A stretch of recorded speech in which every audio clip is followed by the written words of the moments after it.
Hello students, class 9th, episode 1. Children, have you ever wondered how water is different from that of water vapor?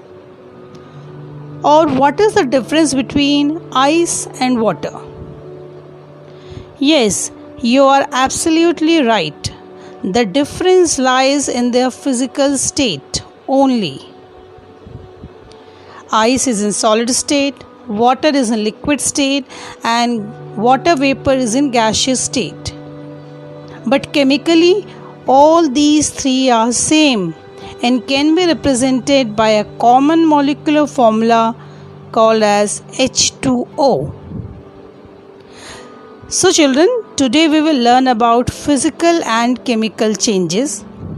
So a change in which the chemical composition remains the same, or there is formation of no new substance. Such changes are called as physical changes. For example, here ice is changing to water and then water is changing to water vapor. So here no new substance is being formed. Only the physical state is changing. That's why this is representing a physical change. Whereas when we are talking about chemical change, new substance is formed and there is change in chemical composition. Suppose if we take the example of combustion. So when we are burning a coal or coal undergoes combustion, then it gets converted into carbon dioxide. So coal and carbon dioxide, these are two different substances. So new substance has been formed or there is change in chemical composition. That's why it is representing a chemical change.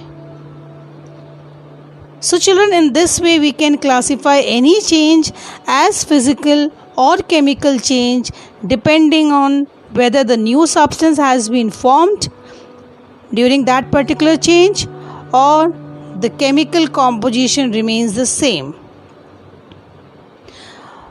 One more interesting thing to note that generally physical changes are reversible in nature, whereas chemical changes are irreversible in nature. But we have certain chemical changes which are reversible in nature. That's why children, reversibility cannot be considered as the major criteria for classifying any change as physical or chemical. So the main criteria lies in the fact that whether the chemical composition has been changed or the chemical composition remains the same.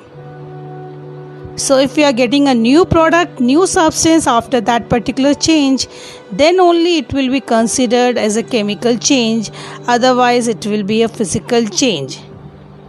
Some common examples of physical changes includes melting of ice, freezing of water, dissolution of salt in water, condensation, glowing of an electric bulb, and cutting of paper, mixing of iron fillings and sand.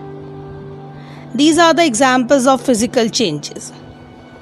Examples of chemical changes includes combustion, digestion of food, growth of a plant, respiration.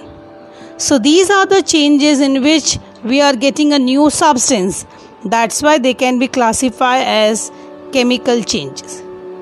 Now children, can you tell me, can we consider rusting as a chemical change? Yes, you are right. Since iron has been converted into rust, rust is hydrated iron oxide, Fe2O3.XH2O. So as we can see, Fe has been converted into rust, which is a new substance. That's why it is a chemical change. Now children, I want you to classify different changes which you see around you as physical or chemical taking this criteria into consideration, that whether we are getting a new substance or the chemical composition remains the same during that particular change. Thank you.